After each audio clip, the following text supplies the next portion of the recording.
Hi friends, welcome to my channel. ఈరోజు మనం కాసరకాయ fry చేసేసుకుందాం. కాసరకాయలు అరకిలో తీసుకొని ఒక బౌల్లో వేసుకోవాలండి. అందులో వాటర్ యాడ్ చేసుకోవాలండి. తర్వాత ఉప్పు యాడ్ చేసుకోవాలండి. నెక్స్ట్ పసుపు యాడ్ చేసుకోవాలండి. తర్వాత కాసరకాయలు బాయిల్ అయిపోయినాయండి మొత్తం. ఇప్పుడు దానిని మనం ఒక ప్లేట్లోకి తీసేసుకుందాం. తీసుకున్న తర్వాత ఇప్పుడు మనం ఒక మిక్సీ జార్ తీసుకొని అందులో కొబ్బరి,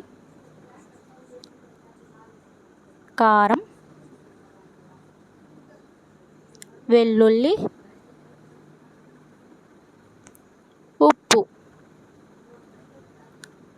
వేసుకొని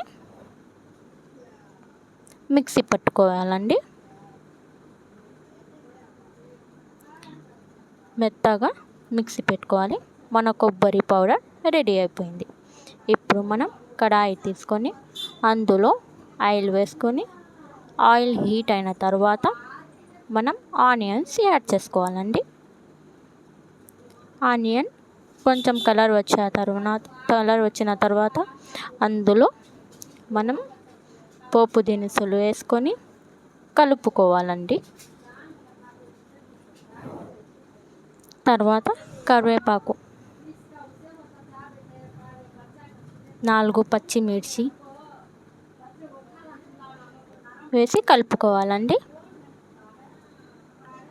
ముందు మన కాసరకాయలు వేసుకొని కలుపుకోవాలండి.